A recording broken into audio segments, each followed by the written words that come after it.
Okay students, आज हम पढ़ने वाले हैं हाउ डू ऑर्गेनिजम्स रिप्रोड्यूस। इससे पहले बायोलॉजी के 2 टॉपिक हो चुके हैं। लाइफ प्रोसेसेस 2 पार्ट में हो चुका है और उसके बाद कंट्रोल एंड कोऑर्डिनेशन भी हो चुका है और कंप्लीट फिजिक्स वाला पार्ट भी हो चुका है। आप जाके चैनल पे प्लेलिस्ट पे चेक कर सकते हैं और चैनल के अबाउट में फेसबुक और व्हाट्सएप चैनल का लिंक है, वहाँ से जाके फॉलो करिए। और यहाँ पे मैं जो पढ़ा रहा हूँ ना उसके नोट्स वगैरह वहीं पे डाल रहा हूँ और प्रीवियस ईयर क्वेश्चंस भी मैं डाल रहा हूँ, वहाँ पे जाके फॉलो करिए।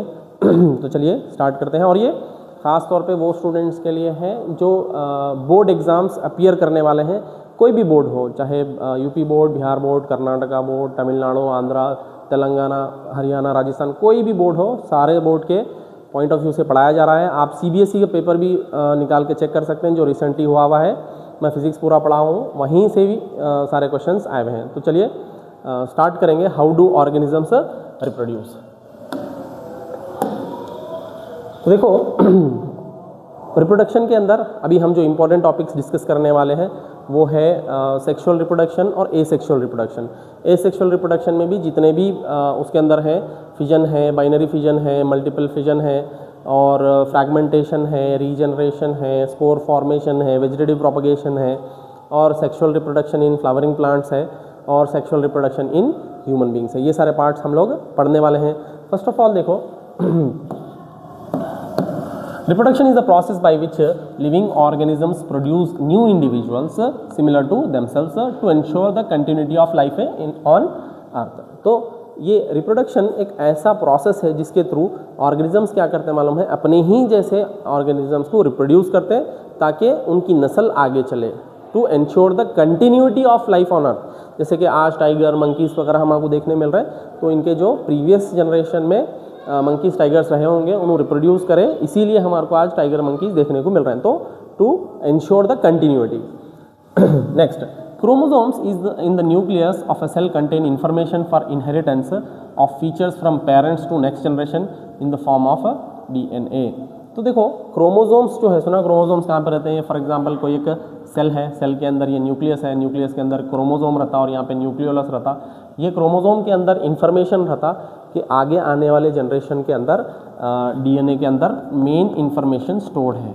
इंफॉर्मेशन यहाँ पे स्टोर्ड रहता, इसके बारे में इंफॉर्मेशन स्टोर्ड रहता कि वो ऑर्गेनिज्म कैसा होगा। वैसे जनरली तो जो डीएनए है उसके अंदर प्रोटीन फॉर्मेशन का इंफॉर्मेशन स्टोर रहता, लेकिन जनरली अब जैसे कि अगर काऊ है तो काऊ का बच्चा काऊ ही होगा और कैट का बच्चा कैट ही होगा, तो ये सारे इंफॉर्मेशन उसके डीएनए में स्टोर रहता। नेक्स्ट देखो, basic event in the reproduction is the creation of DNA copy. तो देखो जब कभी भी कोई सेल डिवाइड होता ना, फॉर एग्जांपल ये सेल है, ये सेल का ये न्यूक्लियस है और ये इसका क्रोमोसोम है, समझेंगे। तो अब ये जब डिवाइड होगा ना तो पहले क्या करता मालूम है, इन्हें डीएनए की कॉपी बनाता। फर्स्ट काम क्या करता, डीएनए का कॉपी बनाता, उसके बाद ये न्यूक्लियस और बाद में उसका एक सेपरेट सेल बनता। तो सबसे बेसिक इवेंट क्या रहेगा किसमें, रिप्रोडक्शन में, वो है creation of DNA copy. DNA का एक कॉपी बना लेना, ठीक, जेरोक्स कॉपी टाइप कॉपी एक बना लेना। Now, the process of copying the DNA will have some variations each time. As a result, the DNA copies generated will be similar but not be identical to the original। तो देखो ये जो कॉपिंग का mechanism है ना, कॉपिंग का mechanism ये इसके अंदर कुछ वेरिएशंस आते हैं। जैसे कि आप अगर जेरोक्स कॉपी भी निकालेंगे तो जो ओरिजिनल कॉपी रहती है उसके जैसा नहीं रहता, उसके अंदर कुछ वेरिएशंस आते हैं। उसी तरीके से डीएनए कॉपिंग के अंदर भी वेरिएशंस आते हैं। तो अब वेरिएशंस आ रहे हैं तो ये बिल्कुल जो पेरेंट सेल है उसका आइडेंटिकल नहीं होगा, सिमिलर होगा। सिमिलर मतलब सेम रहेंगे लेकिन थोड़े से वेरिएशन के साथ। आइडेंटिकल बोले तो बिल्कुल कॉपी टू कॉपी, ठीक, exact copy. Next, this inbuilt tendency for variation during reproduction is the basis for evolution. ये एक इनबिल्ट है, ऑलरेडी हमारे अंदर बिल्ट है, हर सेल के अंदर इनबिल्ट है। क्या इनबिल्ट है कि वो वेरिएशन आना उसके अंदर, जब कॉपी मारता ना उन्हें तो उसके अंदर थोड़ी सी वेरिएशन आना। यही बेस बनता किसका, एवोल्यूशन का। एवोल्यूशन क्या है, जैसे कि हम साइंटिस्ट हमारे को बताते हैं कि हम पहले बैक्टीरिया थे, धीरे धीरे इवॉल्व होके हायर एनिमल्स बन गए। जैसे कि अब हमारा जो प्रीवियस ये है हमारे पूर्वज वो मंकीज़ और चिंपैंजीज है, उसी तरीके से हम इवॉल्व होके ह्यूमंस बने। तो वो एवोल्यूशन का बेसिस क्या है, वेरिएशन ही है, ठीक। नेक्स्ट देखेंगे द इम्पोर्टेंस ऑफ वेरिएशन। ये वेरिएशन का क्या इंपॉर्टेंस है। All organisms living in a particular niche habitat, सारे के सारे ऑर्गेनिजम्स क्या करते हैं मालूम है, एक पर्टिकुलर हैबिटेट में रहते हैं, यानी कि आजू बाजू का इनका जो भी माहौल रहता है उसको हैबिटेट बोलेंगे। सारे के सारे ऑर्गेनिजम्स वही एक हैबिटेट में रहते हैं, जैसे ह्यूमन से एक कॉलोनी में रहते हैं और लोग उनके आसपास रहते हैं, यहाँ का एक टेम्परेचर रहता, प्रेशर रहता और हवा रहती, सॉइल, ये सारी चीज़ें रहते हैं। तो if the niche were drastically altered the population of an organism could be wiped out. अगर इनका जो हैबिटेट, जिस भी माहौल में उन्होंने रह रहे हैं, तो अगर वो सडनली उसके अंदर कुछ चेंज आ गए तो हो सकता है कि सारे के सारे ऑर्गेनिज्म डेड हो जाएं, सारे के सारों का सफाया हो जाए, वाइप्ड आउट हो जाए। So variations in few individuals in a population there would be some chance for them to survive.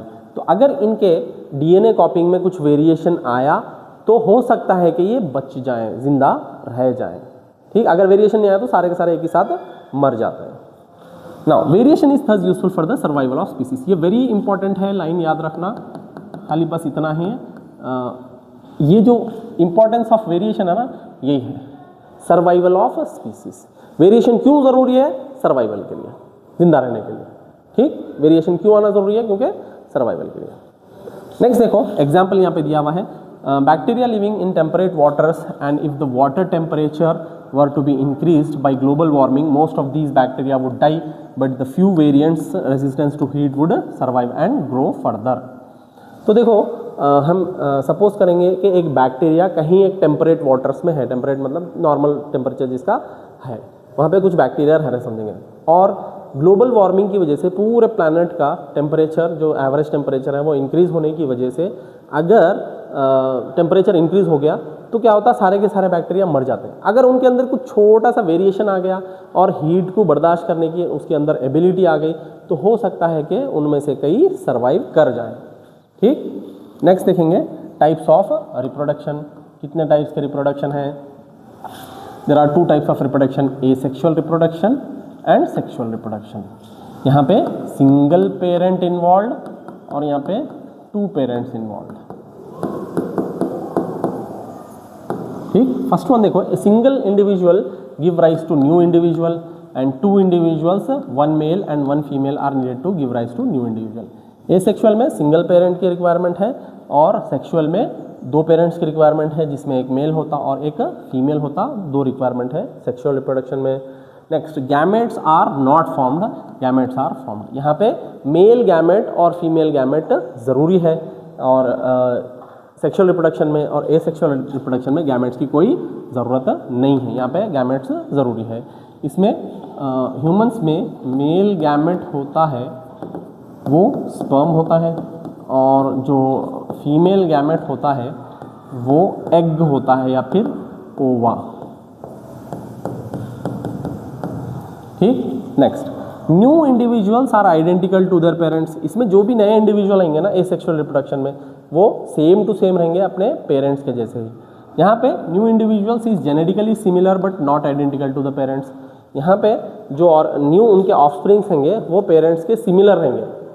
ठीक, आइडेंटिकल रहेंगे, सेम टू सेम। यहाँ पे आइडेंटिकल के भी चांसेस हैं, या आइडेंटिकल होता है, यहाँ पे आइडेंटिकल नहीं होता है, कुछ वेरिएशंस आते हैं उनके अंदर। ठीक, next, asexual reproduction is seen in most of the lower organisms and plants as well are adapted by the higher organisms. जो एसेक्सुअल रिप्रोडक्शन है वो लोअर हमारे को ऑर्गेनिजम्स में देखने को मिलते हैं, जैसे कि बैक्टीरिया हो गया और ये फंगस हो गया और प्लांट्स हो गया। प्लांट्स में भी दो टाइप्स हैं, एक जिम्नोस्पर्म्स हैं और एंजियोस्पर्म्स हैं। तो एंजियोस्पर्म्स में आपको देखने को मिलता सेक्सुअल रिप्रोडक्शन, यानी कि बेसिकली एंजियोस्पर्म्स मतलब फ्लावरिंग प्लांट्स, जो कोई भी प्लांट्स फ्लावर देते ना उनके अंदर सेक्सुअल रिप्रोडक्शन होता, और जो फ्लावर नहीं देते उनके अंदर एसेक्सुअल रिप्रोडक्शन होता। ठीक, और हायर एनिमल्स के अंदर सेक्सुअल रिप्रोडक्शन ही देखने को मिलता आपको। ठीक, next, modes of sexual asexual reproduction. यहाँ पे देखो आपको क्या याद रखना है, कौन से एनिमल में कौन से टाइप का एसेक्सुअल रिप्रोडक्शन होता। ठीक, फर्स्ट स्टार्ट करेंगे हम फिजन से। फिजन क्या है? It is of two types, binary fission and multiple fission. Fission दो टाइप के होते हैं, बाइनरी और मल्टीपल। वैसे फिजन बोलते हैं हम सेपरेट होने को। ठीक, एक से सेपरेट होके 2, 3, 4 हो जाना। ठीक, इसको बोलते हैं फिजन जनरली। तो देखो बाइनरी फिजन नाम से ही मालूम होता, बाइनरी मतलब 2 के लिए है यहाँ पे। It is the division of one cell into two similar or identical cells. The nucleus first divides automatically into two, followed by the division of the cytoplasm. The cell finally splits into two daughter cells. Amoeba and Leishmania इसका examples है। तो देखो पहले क्या होता मालूम है, ये एक सेल है समझेंगे, इसका जो न्यूक्लियस है पहले क्या होता है, न्यूक्लियस अलग अलग हो जाता है। देखो यहाँ पे न्यूक्लियस फ्लैट हो गया और यहाँ पे धीरे धीरे न्यूक्लियस अलग हो गया। पहले क्या होता, सेपरेशन ऑफ न्यूक्लियस होता, उसके बाद इसका जो अंदर का लिक्विड है साइटोप्लाज्म उसका सेपरेशन होता, ठीक। उसके बाद ये दोनों एक दूसरे से अलग हो जाते हैं और डिफरेंट डॉटर सेल्स बन जाते हैं। इसको बोलते हैं हम पेरेंट सेल और इसको बोलते हैं डॉटर सेल्स। ये दोनों के दोनों क्या है, डॉटर सेल्स हैं, ठीक। तो देखो इसके दो एग्जांपल्स हैं, ये अमीबा है, ये शेपलेस है, और ये लेशमेनिया है। लेशमेनिया में क्या रहता है, ये सिंगल लेशमेनिया है।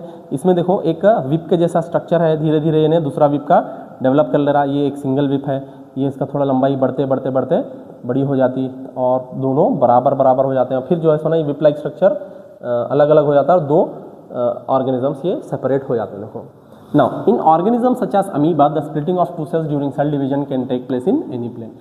देखो अब जैसे कि ये अमीबा डिवाइड हो रहा, ठीक, इन्हें ऐसा भी डिवाइड हो सकता या ऐसा भी डिवाइड हो सकता या ऐसा भी डिवाइड हो सकता, ठीक। लेकिन जो लेशमेनिया है वो सिर्फ ऐसे ओरिएंटेशन में ही होना, स्ट्रेट ओरिएंटेशन में। जैसे कि ये लेशमेनिया है तो ऐसा ही होना। क्यों ऐसा होना, ऐसा क्यों नहीं हो सकता, क्योंकि जो इसका जो ऊपर विप लाइक स्ट्रक्चर है ना, जब ये डेवलप हो रहा विप ऊपर वाले में रह जाता, नीचे वाले में विप नहीं आता, ठीक। विप मतलब ये जो चाबुक है ना, चाबुक टाइप जो भी जानवरों को मारने के लिए या घोड़ों को मारने के लिए इस्तेमाल होता है, उसी को हम विप बोलेंगे। तो विप के जैसा एक स्ट्रक्चर है, ये विप वाला स्ट्रक्चर ऊपर रह जाता। अगर इन्हें ऐसा डिवाइड होता तो ऐसा डिवाइड नहीं होता, इन्हें डिवाइड होता ऐसा, ये प्लेन में होता। Now however some unicellular organisms show somewhat more organisation of their body such as seen in Leishmania which have a whip-like structure at one end of the cells. In such organisms binary fission occurs in definite orientation. तो कुछ unicellular organism है, उनके अंदर कुछ organisation हमको नज़र आता, जिसमें अमीबा में किसी भी प्लेन में हो रहा था लेकिन लेशमेनिया में नहीं होता। इसमें एक डेफिनेट ओरिएंटेशन में होना है और ये विप लाइक स्ट्रक्चर एक आधा इधर और आधा इधर आना ज़रूरी है, अदरवाइज वो एक साइड विप वाला स्ट्रक्चर रह जाता। नेक्स्ट देखो मल्टीपल फिजन। मल्टीपल फिजन क्या है, जैसा फिजन है बाइनरी मतलब दो, मल्टीपल मतलब मेनी। इसमें क्या है देखो, in multiple fission many individuals are formed from a single individual. Example plasmodium, the nucleus divides repeatedly producing many nuclei and many daughter cells are formed. होता क्या मालूम है मल्टीपल फिजन में, ये एक सेल है समझेंगे, ये न्यूक्लियस है। तो पहले क्या होता मालूम है, न्यूक्लियस अपने बहुत सारे कॉपीज बना देता, बहुत सारे कॉपीज बना देता, और ये जो आउटर बाउंड्री बनती ना, ये सिस्ट बन जाती है, ठीक। बाद में क्या होता है, ये सिस्ट ब्रेक डाउन हो जाता और ये न्यूक्लियस बाहर निकल जाते हैं, और ये न्यूक्लियस जैसे ही बाहर निकल गए सारे के सारे एक नए सेल बन जाते हैं। ये किस में होता, प्लाज्मोडियम में होता। प्लाज्मोडियम क्या कॉज करता मालूम है, जो मलेरिया है ना वो कॉज करता। तो मलेरिया इसीलिए हार्मफुल भी रहता, डेंजरस भी रहता और लाइफ टेकिंग डिजीज है, ठीक, मलेरिया। नेक्स्ट देखो फ्रैगमेंटेशन। फ्रैगमेंट्स मतलब क्या बोलते हैं, पार्ट्स को बोलते हैं। जैसे कि आप एक बड़ा पत्थर लो और उसको फोड़ दो, उसके जितने टुकड़े हो जाते हैं उसके फ्रैगमेंट्स कहलाते हैं, ठीक। तो fragmentation it takes place in multicellular, याद रखना मल्टीसेलुलर ऑर्गेनिजम्स में with simple body organisation such as spirogyra. In this the body breaks up into 2 or more small pieces of fragments.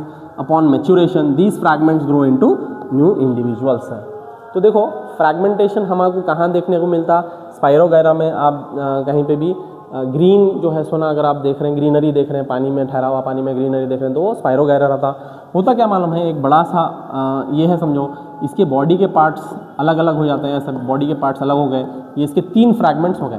अब ये तीनों फ्रैगमेंट्स क्या होते हैं मालूम है, बड़े होते हैं और सेपरेट इंडिविजुअल्स में डेवलप हो जाते हैं, ठीक। और ये स्पाइरोगायरा में होता है। तो अभी हम देखेंगे जो 4 हम देखें वो किस में है। देखो जो फिजन है ना, फिजन वो डिवाइडेड है 2 में, एक है बाइनरी फिजन और एक है मल्टीपल फिजन। बाइनरी फिजन के 2 एग्जांपल्स हैं, अमीबा और लेशमेनिया।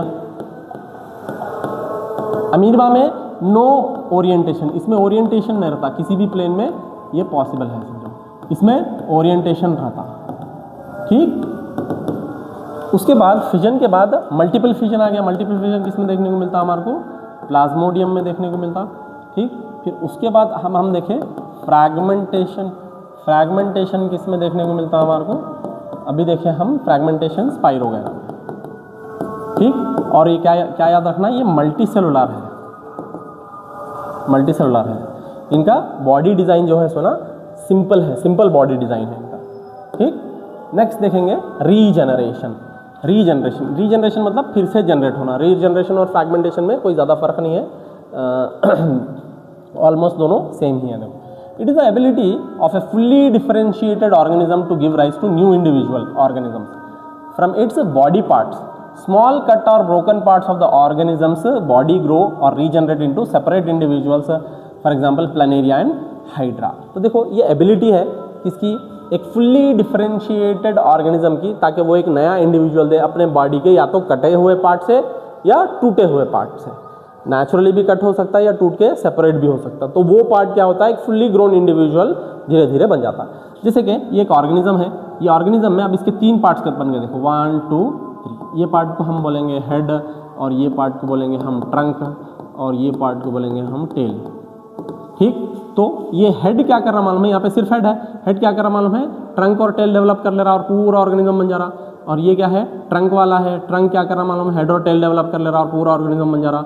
और ये क्या है, सिर्फ टेल है, तो टेल क्या कर रहा, हेड और ट्रंक डेवलप कर ले रहा और पूरा ऑर्गेनिज्म बन जा रहा, ठीक। ये किस में हो रहा, हमारे याद रखना है, 2 ऑर्गेनिज्म है, हाइड्रा एंड प्लैनेरिया।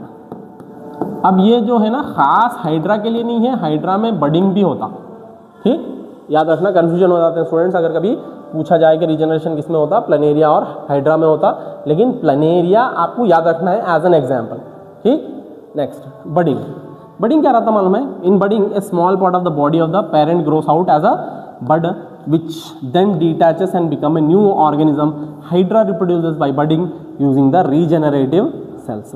तो ये जो रीजनरेटिव है ना ऊपर वाले, उसी के रीजनरेटिव सेल से ये हाइड्रा क्या है मालूम है, एक नया इंडिविजुअल में ग्रो होता। देखो बड क्या रहता मालूम है, जैसे एक प्लांट का बॉडी है, एक छोटा सा बाहर आउटग्रोथ बोलते हैं, आउटग्रोथ जैसा फोड़ा फुंसी होता बॉडी के अंदर, वही एक आउटग्रोथ रहता। वो आउटग्रोथ धीरे धीरे धीरे बड़ा होता रहता, बड़ा होके क्या होता मालूम है, पेरेंट बॉडी से डी अटैच हो जाता। डी अटैच मतलब सेपरेट हो जाता और ये अलग इंडिविजुअल ग्रो होना चालू हो जाता। तो ये किस में हो रहा, ये हाइड्रा में हो रहा, याद रखना है, ठीक। नेक्स्ट है spore formation. Spore formation, spore formation क्या है, बॉडी के ऊपर जो है सोना छोटे छोटे छोटे बारीक दाने जो है सोना जैसे सीड रहता ना वैसा बन जाना। और एक इसमें राउंड बल्ब के जैसे स्ट्रक्चर में रहता। अगर आप रीडर में देखेंगे तो राइजोपस का स्ट्रक्चर रहता, वो ब्रेड मोल्ड रहता। आप ब्रेड मोल्ड को केयरफुली देखेंगे तो राइजोपस में आता, आपको देखने को मिलता। Spores are small bulb like structures which are covered by thick walls. Under favourable conditions they germinate and produce new organisms. Example rhizopus. तो रीडर में एक डायग्राम है, उसको केयरफुली देखना है। राइजोपस जैसे कि ये प्लांट है ना, प्लांट का ऊपर ऐसा बल्ब लाइक स्ट्रक्चर रहता, इसके अंदर बहुत छोटे छोटे स्पोर्स रहते हैं। ये टूट जाता, टूट के स्पोर्स जो है सो ना इधर विसिनिटी में गिर रहते हैं। तो जैसे ही इनको फेवरेबल कंडीशंस मिलते हैं, ये पूरे के पूरे एक सेपरेट ऑर्गेनिज्म में डेवलप हो जाते हैं। ये किस में हो रहा है, याद रखना, राइजोपस, ठीक। हर पेज के एंड पे मैं उसको रिवाइज भी करवा देता हूँ। नेक्स्ट देखेंगे वेजिटेटिव प्रोपगेशन। वेजिटेटिव प्रोपगेशन क्या है, देखो प्लांट के किसी भी बॉडी के एडिबल पार्ट से नया प्लांट ग्रो करने को हम बोलते हैं vegetative propagation. In many plants new plantlets develop from vegetative parts of plants body such as stem, roots, leaves etcetera. तो देखो बहुत सारे प्लांट्स में क्या होता है, छोटे छोटे प्लांटलेट्स ग्रो कर सकते हैं हम क्या क्या यूज़ करके, या तो इसका स्टेम यूज़ कर सकते हैं, या तो उसका लीफ यूज़ कर सकते हैं, या उसका रूट यूज़ कर सकते हैं। कोई भी बॉडी का पार्ट उसका यूज़ करके नया प्लांट ग्रो कर रहे हैं तो हम उसको क्या बोलेंगे, वेजिटेटिव प्रोपगेशन बोलेंगे। देखो कन्वेंशनली प्लांट कैसा ग्रो करते हैं, कन्वेंशनली प्लांट ग्रो करते हैं सीड से। सीड जैसे ही हम ज़मीन में डालें तो एक नया प्लांट ग्रो होता है। लेकिन अगर सीड ना डाल के हम कोई दूसरे पार्ट से ग्रो कर रहे हैं तो उसको बोलते हैं वेजिटेटिव प्रोपगेशन, ठीक। उसके बाद एडवांटेजेस ऑफ वेजिटेटिव प्रोपगेशन, ये वेरी वेरी इंपॉर्टेंट है, समझो, वेरी वेरी इंपॉर्टेंट। क्यों वेरी वेरी इंपॉर्टेंट है, क्योंकि यहाँ से क्वेश्चंस आए हुए हैं प्रीवियस ईयर्स में। देखो seedless plants can be grown through this method. तो जो प्लांट सीड नहीं देते उनको इस मेथड से हम ग्रो कर सकते हैं, जैसे बनाना वगैरह हो गया। Plants produce by layering grafting can bear flowers and fruits earlier than those produce from seeds. तो इमेजिन करो कि हम दो प्लांट्स ग्रो कर रहे हैं, एक सीड से कर रहे हैं और दूसरा लेयरिंग और ग्राफ्टिंग से। लेयरिंग और ग्राफ्टिंग क्या रहता, ये एक प्लांट का पार्ट है समझो, और दूसरा एक प्लांट का पार्ट है, इसको क्या करते हैं मालूम है, दोनों को ज्वाइन करके इसको कपड़े से बांध देते हैं, ठीक, इसको बोलते हैं ग्राफ्टिंग। और दूसरा रहता, ये एक प्लांट नया ग्रो हो रहा तो उसको क्या करते हैं, बेंड करके उसका जो प्लांट का ब्रांच रहता नहीं, फिर से ज़मीन में डाल देते हैं उसको और एक नया प्लांट ग्रो होता है, इसको बोलते हैं लेयरिंग। ये रहता लेयरिंग, ठीक। तो अब अगर हम सीड से ग्रो करें और लेयरिंग और ग्राफ्टिंग से ग्रो करें, तो लेयरिंग और ग्राफ्टिंग वाले प्लांट जो है सो ना जल्दी सीड्स देंगे, ठीक, जल्दी फ्रूट्स बेयर करेंगे। जैसे अगर सीड वाला 4 साल लगा रहा तो ये जो है सो ना 3 साल में, 3.5 साल में ही ये फ्रूट देना स्टार्ट कर देते हैं। Next, plants produce from this method are genetically similar. Genetically इसके अंदर कोई भी डिफरेंस नहीं रहता, बिल्कुल सेम टू सेम रहते हैं, इनमें कोई भी फर्क नहीं रहता, जीन्स के एतबार से वही सेम प्लांट रहता। Next, it is cheaper, easier, more rapid method of plant propagation. ये सस्ता भी है और आसान भी है और सबसे बेहतरीन तरीका है ताकि हम प्लांट्स ग्रो कर सकें। देखो, अगर हमारे को 1000 प्लांट्स चाहिए या 10,000 या 1 लाख प्लांट्स चाहिए तो वेजिटेटिव प्रोपगेशन क्या है, आजकल टिश्यू कल्चर भी आ गया, टिश्यू कल्चर से ही बहुत सारे प्लांट्स ग्रो करते हैं, तो वो टिश्यू कल्चर भी एक क्या है मालूम है, similar type of vegetative propagation में ही है, क्योंकि वो प्लांट के सेल से ही लिया जाता है एक सेल, ठीक। तो अभी देखेंगे इसको, यहाँ से हमारा जो रीजनरेशन है वो किस में हो रहा, हाइड्रा एंड प्लैनेरिया में हो रहा, और बडिंग किस में हो रहा, ये हाइड्रा में हो रहा, फिर उसके बाद स्पोर फॉर्मेशन किस में हो रहा, राइजोपस में हो रहा। तो इसको हमको याद कर लेना है। तो देखो, फर्स्ट हमारा रीजनरेशन किस में हो रहा, हाइड्रा एंड प्लैनेरिया,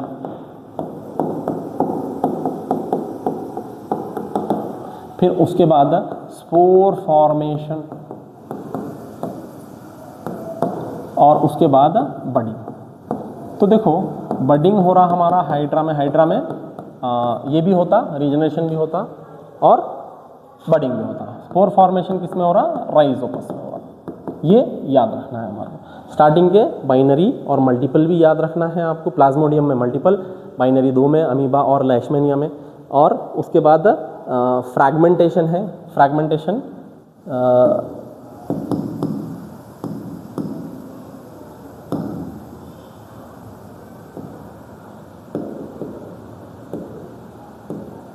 यस, स्पाइरोगैरा में हो रहा।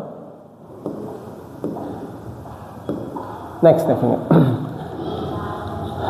सॉरी एक मिसिंग हो गया शायद इधर।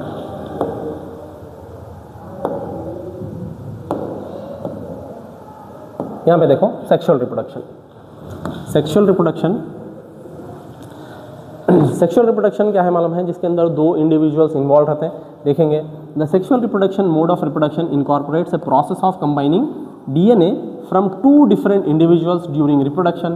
This brings more variation in an individual. तो सेक्सुअल रिप्रोडक्शन में क्या है मालूम है, क्योंकि 2 पेरेंट्स का DNA इन्वॉल्व रहता है, जिसके अंदर हमको बहुत सारे वेरिएशंस देखने को मिलते हैं। देखो, पूरी दुनिया के अंदर ऑलमोस्ट 8 बिलियन पीपल है, सारे पीपल ऑलमोस्ट सब के फेसेस जो है सोना अलग है, सबके बॉडी डिज़ाइंस अलग है। वो क्यों आ रहा, basically due to 2 parents involve है और इनके अंदर वेरिएशन है, इसीलिए वो सारे के सारे अलग दिखते हैं हमारे को। Now, to attain genetic stability, sexually reproducing organism should produce a germ cell gamete having only half the number of chromosomes and half the amount of DNA as compare to the non reproductive body cells.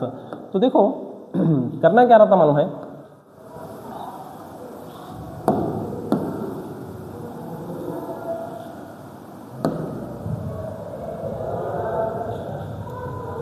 तो देखो करना क्या रहा था,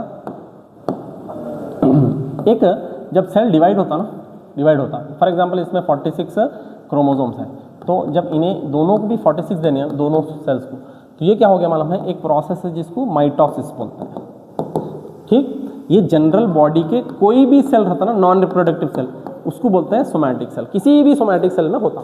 अब और एक process है जिसमें एक सेल क्या करता मालूम है, डिवाइड होता 2 में, और ये 2 आगे से और 2 में डिवाइड होता है, ठीक। अब इसके जो 4 डॉटर सेल्स आते हैं, इसमें 2 डॉटर सेल्स आते हैं, इसमें 4 डॉटर सेल्स। फॉर एग्जांपल इसमें 46 क्रोमोसोम्स है, तो इसमें भी 46, इसमें भी 46। अब इधर क्या करते हैं मालूम है, ये 23 और ये 23 और ये 23 और ये 23, ठीक, ये जो प्रोसेस है ना ये मियोसिस होता, और ये कहाँ पे प्रोड्यूस होता है, ये बॉडी का जो जर्म सेल है ना उसमें रहता, क्योंकि अगर ये 23 मेल का है तो और एक 23 फीमेल का आ गया, और ये दोनों आपस में मिल गए तो जो है सो ना डीएनए का बैलेंस हो जाता, नंबर ऑफ क्रोमोसोम्स भी बैलेंस हो जाता, डीएनए मटेरियल भी इक्वल क्वांटिटी में हो जाता और क्रोमोसोम्स भी बैलेंस होता। तो याद रखना मियोसिस से ये रिप्रोड्यूस करते हैं जर्म सेल्स। ठीक, now this is achieved by the process, this is achieved by a process of cell division called meiosis. अभी मैं बता दिया मियोसिस में कैसा होता। Thus, when these germ cells form two individuals combined during sexual reproduction to form a new individual, it results in re-establishment of the number of chromosomes and the DNA content in the new generation. तो ये कैसा achieve होता, meiosis से achieve होता। Meiosis से achieve हुआ तो जो इक्वल नंबर ऑफ क्रोमोसोम्स है, आधे आधे जो हो गए थे जर्म सेल में, वो मिलके डीएनए का जो मटेरियल है उसको भी बैलेंस आउट कर लेते हैं और नंबर ऑफ क्रोमोसोम्स भी बैलेंस आउट कर देते हैं और स्टेबिलिटी लाते हैं डीएनए के अंदर। ठीक, next nature of gametes. Male gamete में जैसे कि बताया ह्यूमंस के अंदर स्पर्म है और फीमेल गैमेट ह्यूमंस के अंदर ओवा या फिर एग है। इसका नेचर कैसा रहता, तो यूजुअली जो है सो ना जो फीमेल गैमेट रहता वो बड़ा रहता साइज में, देखेंगे आगे। If the zygote is to grow and develop into an organism which has a highly specialized tissues and organs, then it has to have sufficient stores of energy for doing this। तो देखो अगर ये जो है सो ना एक gamete zygote में बनना है तो क्या करना, उसके अंदर एनर्जी रहना, स्टोर्ड ऑलरेडी रहना। ठीक, क्योंकि स्पेशलाइज टिश्यू बनना रहता वहाँ से, वो एनर्जी कहाँ थी, बड़ा एक ये रहता। One germ cell is large and contains food stores. एक जर्म सेल जो है ना साइज में बड़ा रहता जिसके अंदर फूड भी स्टोर रहता। While the other is smaller and likely to be motile. तो जो दूसरे रहते ना वो छोटे छोटे रहते हैं, बहुत छोटे रहते हैं इसके कंपैरिजन में। ठीक, और लाइकली टू बी मोटाइल यानी कि मूव कर सकते हैं, दैट विच कैन मूव रहता motile. Next, conventionally the motile germ cell is called male gamete. जो भी मूव करता उसको हम मेल गैमेट बोलते हैं। And the germ cell containing the stored food is called female gamete. ऐसा जर्म सेल जिसके अंदर फूड स्टोर रहता ये है फीमेल जर्म सेल। तो ये जर्म सेल जो है सो ना उसके अंदर फूड स्टोर रहता, उसको हम फीमेल जर्म सेल बोलते हैं। नेक्स्ट देखेंगे रिप्रोडक्शन इन फ्लावरिंग प्लांट्स। ये देखो ये भी वेरी वेरी इंपॉर्टेंट टॉपिक है, क्योंकि इसका एक तो डायग्राम भी आता, स्ट्रक्चर भी एक्सप्लेन करो बोल के आता। देखो the reproductive parts of angiosperms are located in the flower. तो एंजियोस्पर्म्स क्या है, ये फ्लावर बेरिंग प्लांट्स है, उसके जो रिप्रोडक्टिव पार्ट्स है वो क्या है, फ्लावर्स है। Stamens and pistil are reproductive parts of flower which contain the germ cells. तो देखो यहाँ पे मैं अभी आपको बता देता हूँ कि मेल वाला पार्ट जो है सो ना स्टैमेन रहता और फीमेल वाला पार्ट जो है सो ना पिस्टिल रहता। ये फीमेल है और ये मेल है। ठीक, स्टैमेन में 2 पार्ट्स रहते हैं और पिस्टिल में 3 पार्ट्स रहते हैं। यहाँ पे देखेंगे ये जो सेंटर में बड़ा वाला दिख रहा है ना, ये वाला बड़ा, ये फीमेल वाला पार्ट है। इसमें इसको पूरे को पिस्टिल बोलते हैं। इसमें 3 पार्ट्स हैं। ये हेड वाला पार्ट स्टिग्मा है, और ये जो बीच में वाला पार्ट है ये स्टाइल है, और नीचे जो मोटा वाला पार्ट है ये ओवरी है। ठीक, उसके बाद ये जो बाकी के छोटे छोटे 1 2 3 4 दिख रहे हैं ना, और इनके ऊपर थोड़ा एक बल्ब के जैसा स्ट्रक्चर है, ये मेल वाला पार्ट है। ठीक, इसके 2 पार्ट्स हैं। जो हेड है वो एंथर कहलाता और जो इसका ट्यूब है वो फिलामेंट कहलाता। ठीक, और ये जो बाकी है ना ये पेटल्स है और यहाँ पे सेपल्स है। सेपल्स ये ग्रीन कलर में रहता है, इसमें फूड वगैरह स्टोर रहता। ठीक, तो स्टैमेन में 2 रहते हैं। देखो स्टैमेन में 2 क्या है, एंथर और फिलामेंट, एंथर एंड फिलामेंट। और पिस्टिल में 3 रहते हैं, क्या, स्टिग्मा, स्टाइल एंड ओवरी। ठीक, नेक्स्ट, तो अब यही चीज़ों में देखेंगे कि इसका किसका क्या क्या फंक्शन है। देखो the flower may be unisexual when it contains either stamen और pistil. Example papaya and watermelon. देखो फ्लावर यूनिसेक्सुअल हो सकता, इसमें या तो स्टैमेन रहना या तो पिस्टिल रहना, तो उसको बोलेंगे यूनिसेक्सुअल फ्लावर। एग्जाम्पल पपाया का प्लांट है और वाटरमेलन का प्लांट है। Next, the flower may be bisexual when it contains both stamens and pistil. Example hibiscus and mustard. तो अगर किसी में स्टैमेन भी है और पिस्टिल दोनों भी है तो इसको बोलते हैं हम बाइसेक्सुअल फ्लावर। और उसके एग्जाम्पल्स क्या है, हिबिस्कस गुड़ैल का फूल और मस्टर्ड सरसों का, उसको हम बाइसेक्सुअल फ्लावर्स रहते हैं उसके। Now stamen is the male reproductive part and it produces pollen grains that are yellowish in colour. जो स्टैमेन है ना, स्टैमेन ये स्टैमेन, ऐसा स्टैमेन है समझो, इसका छोटा बल्ब है, इसके अंदर जो है सो ना वेरी स्मॉल जो है सो ना पॉलन ग्रेन्स रहते हैं, पॉलन ग्रेन्स। ये पॉलन ग्रेन्स येलोइश कलर में रहते हैं, येलोइश पॉलन ग्रेन रहते हैं, स्मॉल येलोइश ग्रेन, दानों के जैसे रहते हैं, ठीक। Now pistil is present at the centre of the flower and is the female reproductive part. Pistil क्या है, ये बीचों बीच ये वाला पिस्टिल है, सेंटर में क्या रहता मालूम है, पिस्टिल रहता, ये फीमेल रिप्रोडक्टिव पार्ट है। It is made up of 3 parts, इसके 3 पार्ट्स हैं। अभी हम देखें stigma, style and ovary. Now the swollen bottom part is the ovary, middle elongated part is the style and the terminal part which may be sticky is the stigma। तो देखो जो बीच का मोटा वाला पार्ट है सेंटर, ये वाला part है ओवरी, और बीच वाला पार्ट क्या है, स्टाइल है, और ऊपर का जो स्टिग्मा है ये चिपचिपा हो सकता। क्यों चिपचिपा, क्योंकि पॉलन ग्रेन आके उसके ऊपर बैठना रहता, इसीलिए स्टिग्मा जो है सो ना चिपचिपा रहता। Next, the male germ cell produced by pollen grain fuses with the female gamete present in the ovule. This fusion of germ cells or fertilization gives us a zygote which is capable of growing into a new plant। तो क्या होता मालूम है, ये pollen जाके ovule के साथ fuse कर जाता, तो क्या बन जाता, इन्हें जाइगोट बन जाता, ठीक। यहाँ पे 2 डेफिनेशंस आ सकते हैं। व्हाट इज फर्टिलाइजेशन, फर्टिलाइजेशन क्या रहता, fusion of male and female gamete, ठीक, ये हो गया fertilisation. What is zygote, the zygote is formed when male and female gametes are fused. जब male and female gametes fuse हो जाते हैं तो क्या बन जाता, जाइगोट बन जाता, ठीक। ये जो पॉलन ओव्यूल के साथ मिक्स होकर क्या फ्यूज हो गया तो जाइगोट बन जाता, ठीक। ये प्रोसेस को क्या बोल रहे हैं हम, ये प्रोसेस को बोल रहे हैं फर्टिलाइजेशन, ठीक। Next, the pollen needs to be transferred from the stamen to stigma. अब ये पॉलन यहाँ से जो इसका ये है ना, एंथर से लेकर स्टिग्मा तक जाना है, मतलब ये स्टैमेन से लेकर स्टिग्मा तक जाना है, तो कैसे जाता देखेंगे। वो जो है सो ना अलग अलग इसके एजेंट्स रहते हैं, जैसे कि विंड रहता और वाटर रहता और दूसरे एनिमल्स भी रहते हैं। देखो, if this transfers of pollen occurs in the same flower it is referred to as self pollination. जैसे कि एक ही फ्लावर है, इसी फ्लावर के स्टैमेन से इसी फ्लावर के स्टिग्मा तक पॉलन ट्रांसफर हो जा रहा है, उसको बोल रहे हैं सेल्फ पॉलिनेशन। अब व्हाट इज पॉलिनेशन बोल के भी आता, पॉलिनेशन क्या है, the transfer of pollen grains from anther to stigma. अभी मैं लिखता हूँ, transfer of pollen grains from anther to stigma is known as क्या है, self pollination. Pollination generally self मतलब सेम अगर फ्लावर में हुआ तो। अब if the pollen is transferred from one flower to another it is known as cross pollination. ये एक फ्लावर के एंथर से पॉलन ग्रेन्स दूसरे फ्लावर के स्टिग्मा तक चले गया, और यहाँ पे एक पॉलिनेटर है, जैसे कि इस केस में इंसेक्ट है, तो ये क्या कहलाता, क्रॉस पॉलिनेशन कहलाता, और ये सेल्फ पॉलिनेशन कहलाता, सेम फ्लावर में हो रहा तो, ठीक। अब दिस इज अचीव्ड बाय, ये कैसा होता देखो, this is achieved, the transfer of pollen grains from one flower to another is achieved by agents like wind, water और एनिमल्स। या तो हवा की वजह से होता, पानी की वजह से होता, या एनिमल्स के। एनिमल्स जब उसके ऊपर बैठते हैं उनके बॉडी के ऊपर वो चिपक जाता पॉलन, और जाके वो जब दूसरे फ्लावर के स्टिग्मा तक बैठते हैं तो वहाँ से वो फ्यूज हो जाता, उसके ऊपर बैठ जाता, क्योंकि स्टिग्मा स्टिकी रहता, उसको पॉलन को अट्रैक्ट कर लेता, चिपका लेता।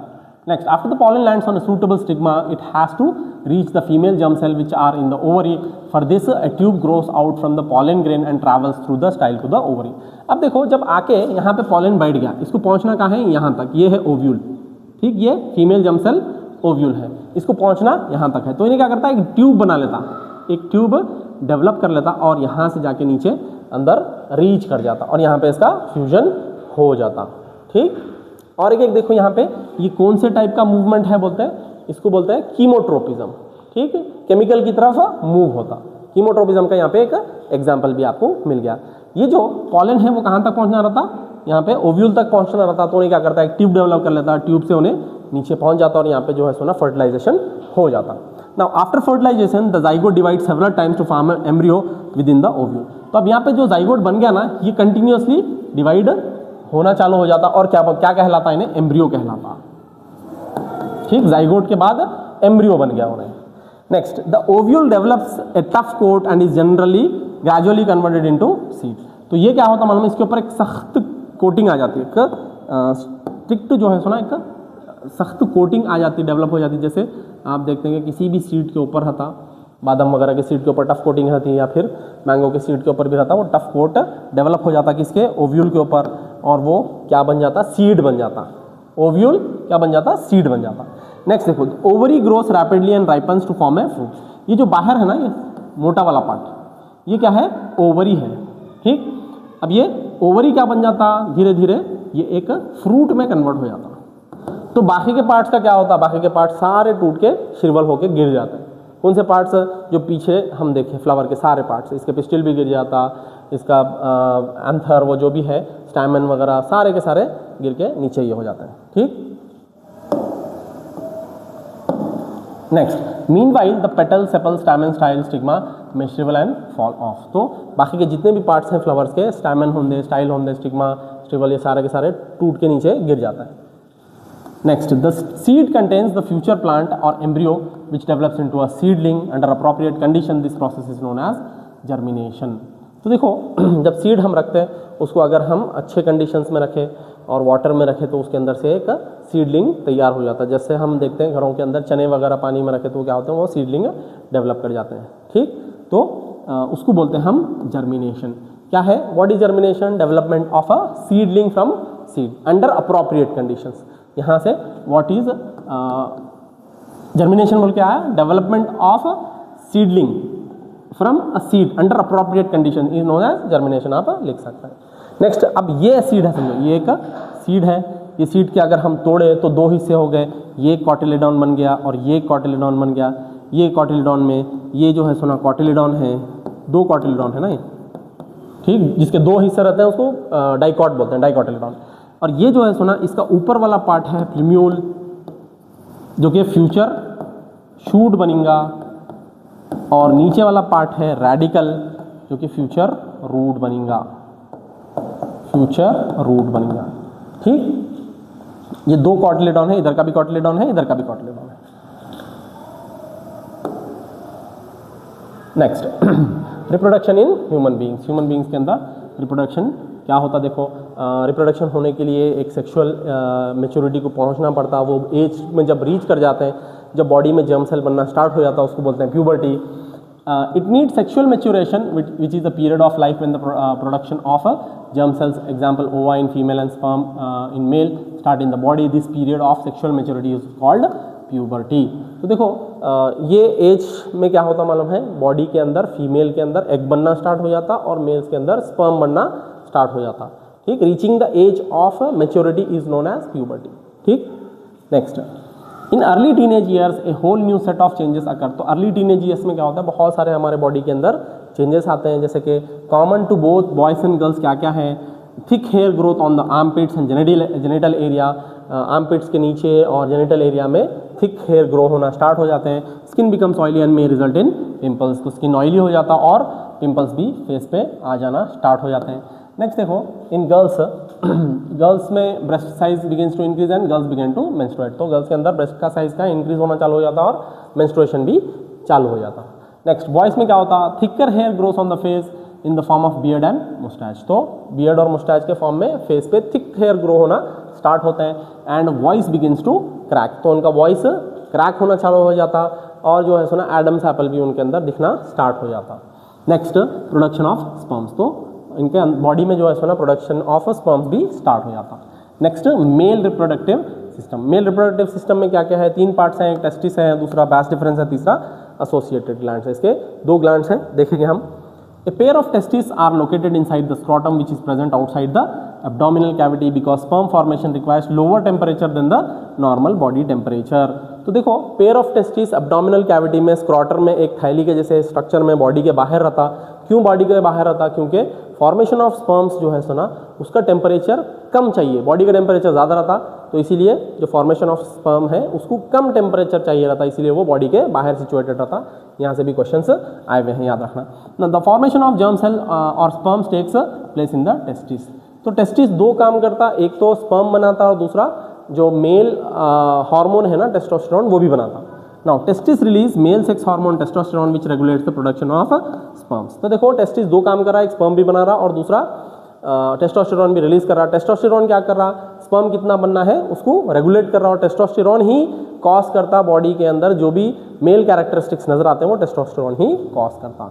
नेक्स्ट है वास डिफरेंस। वास डिफरेंस क्या है, the sperms formed are delivered through a vas deferens which unites with the urethra which is a common passage for both sperms and urines. तो देखो एक पाइप रहता, कहाँ से, टेस्टिस से एक पाइप आता कहाँ तक, यूरेथ्रा तक, जहाँ पे यूरिन पास होता, एक कॉमन पैसेज बना देता यूरिन और इसके लिए। कौन करता, वास डिफरेंस। वास डिफरेंस क्या है, ये एक पाइपलाइन है जो किसको ज्वाइन कर रहा, यूरेथ्रा को ज्वाइन कर रहा। ठीक, अगर इसको कट कर दिया तो स्पर्म रीच नहीं होता, जो सर्जिकल मेथड्स है ना उसमें यही कट कर देते हैं vas deferens. Next associated gland, देखो इसके साथ दो ग्लैंड्स एसोसिएटेड है, एक है सेमाइनल वेसिकल्स और दूसरा है प्रोस्टेट ग्लैंड। इन दोनों का काम एक ही है, वो ये है कि इन्हों फ्लूइड मीडियम प्रोवाइड करते हैं स्पर्म को, ठीक, और दूसरा they provide nourishment to the sperms and make their transport easy. तो उन्होंने नरिशमेंट प्रोवाइड करते हैं स्पर्म को, नरिशमेंट यानी कि जो भी उसको न्यूट्रिशन रिक्वायर्ड रहता है वो प्रोवाइड करते हैं, प्लस फ्लूइड मीडियम प्रोवाइड करते हैं वो। कौन, दोनों भी, दोनों के दोनों ग्लैंड्स। कौन से सेमाइनल वेसिकल्स भी और प्रोस्टेट ग्लैंड भी। नेक्स्ट देखो female reproductive system. Female reproductive system में तीन पार्ट्स हैं, ओवरी, ओविडक्ट और फैलोपियन ट्यूब और यूट्रस। नाउ देखो, a pair of ovary is located both sides of the abdomen. Female germ cells that on eggs are produced here. तो ये वाला ovary है यहाँ पे, ये दोनों साइड में है, और यहाँ पे एग फीमेल जर्म सेल बनता है, एब्डोमेन के दोनों साइड रहते हैं। Ovaries release female sex hormone oestrogen which regulates the production of eggs and menstrual cycle. तो फीमेल के जो ओवरी है वो क्या करता है, ईस्ट्रोजन भी रिलीज करता, जो एग का प्रोडक्शन भी कंट्रोल करता और मेंस्ट्रुएशन भी कंट्रोल करता। कौन, ईस्ट्रोजन हार्मोन जो है ना दोनों काम करता, मेल के अंदर भी दोनों काम कर रहा था, फीमेल के अंदर भी दोनों काम करता। क्या वो जो हार्मोन है वो एग्स कितना प्रोड्यूस करना है वो भी डिसाइड करता और कब प्रोड्यूस करना, और मेंस्ट्रुअल साइकिल भी कंट्रोल करता। नेक्स्ट ओविडक्ट और फैलोपियन ट्यूब। ये जो ट्यूब नजर आ रहा, ये दोनों तरफ एक एक ट्यूब है, वो ट्यूब को हम बोल रहे हैं ओविडक्ट या फिर fallopian tube. It receives the eggs produce by the ovary and transfer it to uterus. तो इन्हें क्या करता मालूम है, एग रिसीव करता और वो कहाँ ट्रांसफर करता, यूट्रस में ट्रांसफर करता। फर्टिलाइजेशन द टॉन fusion of gametes take place here. तो जब मेल और फीमेल गैमेट मिलना रहे ना, वो यहीं पे आके मिलता, जो स्पर्म है ना वो यहीं पे एनकाउंटर करता, फैलोपियन ट्यूब में ही एनकाउंटर करता किसको, स्पर्म। नेक्स्ट यूट्रस क्या है, it is a bag like structure where development of the foetus take place. तो जब फीटस बन जाता यानी कि बेबी का डेवलपमेंट चालू हो जाता, तो वो यूट्रस में जो है सोना वहाँ पे डेवलप होना स्टार्ट हो जाता यूट्रस में। नाउ देखो, the sperms enter through the vaginal passage during the sexual intercourse. They travel upwards and reach the oviduct where they may encounter the egg. Sperm sexual intercourse के दौरान जो है सो ना ऊपर जाता, ऊपर गया तो उसको वहाँ पे एक एग मिलता, कहाँ पे, फैलोपियन ट्यूब में।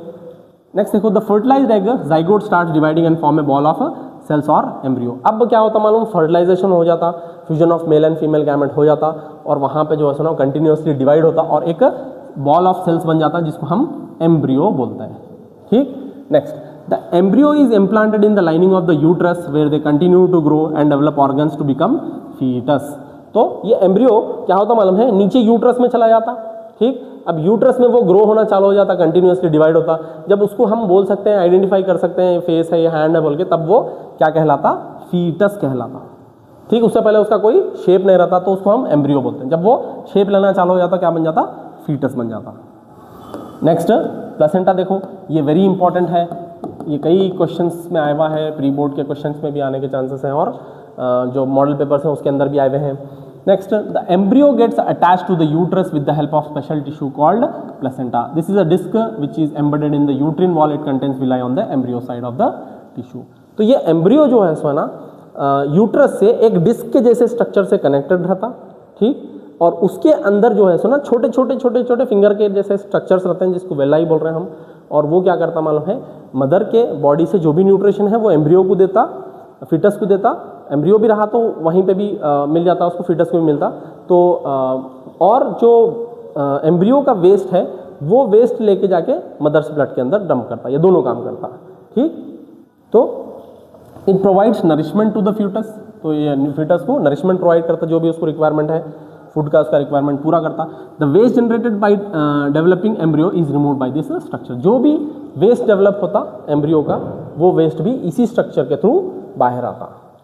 Next, the development of child inside the mother's body takes place approximately 9 months the child is born due to the result of rhythmic contraction of muscles in the uterus. तो जो development है child का वो 9 months लेता। 9 months के बाद uterus का जो वॉल है ना वो कंटिन्यूसली रिदमिक कॉन्ट्रैक्शन और रिलैक्सेशन की वजह से बेबी जो है सो ना बाहर आ जाता है यूट्रस से। नेक्स्ट देखो menstruation. What is menstruation? The cycle है ये पूरा complete. The ovary releases 1 egg every month, the uterus also prepares itself every month. तो यूट्रस क्या करता, अपने आप को फर्टिलाइज्ड एग को फर्टिलाइज्ड एग को रिसीव करने के लिए तैयार रहता, क्योंकि हर महीना एक एग रिलीज हो रहा है to receive fertilized egg. Thus its lining becomes thick and spongy. तो यूट्रस का लाइनिंग जो है सो ना वॉल वो थिक और स्पंजी हो जाता। This would be required for nourishing the embryo if fertilization had taken place. अब ये क्यों थिक होता?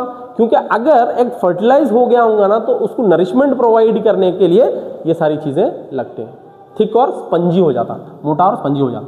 Now if the egg is not fertilized this lining is not needed any longer, so the lining slowly breaks and comes out through the vagina as blood and mucus. तो अब क्योंकि egg fertilize नहीं हुआ है तो अब ये thickness की कोई ज़रूरत नहीं है, तो वो थिकनेस ब्रेक हो जाती और बॉडी के बाहर म्यूकस और ब्लड के थ्रू आ जाता। इसको हम बोल रहे हैं menstruation. This cycle takes place रफली every month and is known as menstruation. ये साइकिल एक महीने में एक बार होता है, इसको हम बोल रहे हैं menstruation. It usually last for about 2 to 8 days। ये यूजुअली 2 से 8 दिन तक रहता है ये वाला पार्ट। नेक्स्ट देखेंगे सेक्सुअली ट्रांसमिटेड डिजीजेज, जिसको एसटीडीज भी बोलते हैं। These are the diseases which spread by sexual contact from an infected person to a healthy person। देखो, जब कभी भी एक हेल्दी पर्सन एक इन्फेक्टेड पर्सन के साथ सेक्सुअल कॉन्टैक्ट में आ गया तो एसटीडीज उसको हो सकते हैं, सेक्सुअली ट्रांसमिटेड डिजीजेस। जिसमें क्या है, some common STDs are bacterial infection, gonorrhoea and syphilis. Bacteria की वजह से कौन से होते हैं? गोनोरिया और सिफिलिस होते हैं। और वायरस की वजह से होता वॉट्स और HIV एड्स। ठीक, ये याद रखना है, यहाँ से क्वेश्चन आए हुए हैं। Birth control methods. Birth control methods क्या है? इसको भी हम कॉन्ट्रासेप्शन भी बोलते हैं, कॉन्ट्रासेप्टिव मेथड्स भी बोलते हैं। देखो, there are different methods which are generally developed to prevent and control pregnancy, such as mechanical methods, chemical methods, oral pills, surgical methods. These are also known as the methods of contraception. तो pregnancy को prevent करने के लिए बहुत सारे methods हैं। इसके अंदर बैरियर मेथड है, जिसको मैकेनिकल मेथड भी बोल रहे हैं हम, केमिकल मेथड है, ओरल पिल्स हैं, और सर्जिकल मेथड्स हैं, सर्जरी करके कट करके निकाल देने के, वो भी मेथड्स हैं। फर्स्ट देखो फिजिकल बैरियर मेथड। हमको बैरियर क्रिएट करना है to prevent the union of egg and sperm. Egg और स्पर्म को आपस में मिलने देना है, तो बैरियर क्रिएट करना है। तो इसमें क्या क्या इस्तेमाल होता? Use of condom, cervical caps और डायफ्राम इस्तेमाल होता। ठीक, नेक्स्ट केमिकल मेथड्स है, यूज ऑफ ओरल पिल्स। यहाँ पे एक क्वेश्चन आया था कि why is surgical method safer than the chemical methods. क्यों होता? देखो, ओरल पिल्स ये करने से this change the hormonal balance of the body so the eggs are not release. ये क्या करते हैं? बॉडी के हार्मोनल बैलेंस को चेंज करते हैं ताकि एग ही प्रोड्यूस ना, जिसकी वजह से इट में हैव साइड इफेक्ट्स, जिसके बहुत सारे साइड इफेक्ट्स होते हैं। तो ये क्यों नहीं करना है? क्योंकि इसके साइड इफेक्ट होते हैं। नेक्स्ट है IUCD, intra uterine contraceptive device. ये क्या क्या है? या तो कॉपर टी है या लूप है। ये बॉडी में इंजेक्ट करते हैं फीमेल के बॉडी में ताकि प्रेगनेंसी को रोका जा सके। यूट्रस में परमानेंट बॉडी के अंदर आता ये वाला कॉपर टी या लूप। सर्जिकल मेथड्स, तो देखो मेल्स का अगर वैस डिफरेंस कट कर दिया, उसको ब्लॉक कर दिए ताकि स्पर्म ट्रांसफर ना हो सके, तो उसको बोल रहे हैं हम वैसेक्टॉमी। और फीमेल्स का फैलोपियन ट्यूब कट कर दिए और उसको ब्लॉक कर दिए ताकि एग ट्रांसफर ना हो, उसको हम बोल रहे हैं tubectomy. In males the vas deferens is blocked to prevent sperm transfer and this process is called vasectomy. ये क्या करते हैं मालूम है? वैस डिफरेंस को कट कर देते हैं और वहीं पे बांध देते हैं, अंदर ही रख देते हैं ताकि स्पर्म रीच ही ना हो सके। और फीमेल्स में क्या करते हैं मालूम है? ये फैलोपियन ट्यूब को कट कर देते हैं और एग ट्रांसफर रोक देते हैं। ठीक, ये सर्जिकल मेथड्स है जिससे कि कॉन्ट्रासेप्शन होता है। तो स्टूडेंट्स यहाँ पे हमारा कंप्लीट हो गया। होपफुली कल हेरिडिटी पढ़ेंगे और उसके बाद लास्ट वाला टॉपिक आवर एनवायरनमेंट पढ़ेंगे और बायोलॉजी पार्ट ख़त्म हो जाता। Thank you for watching.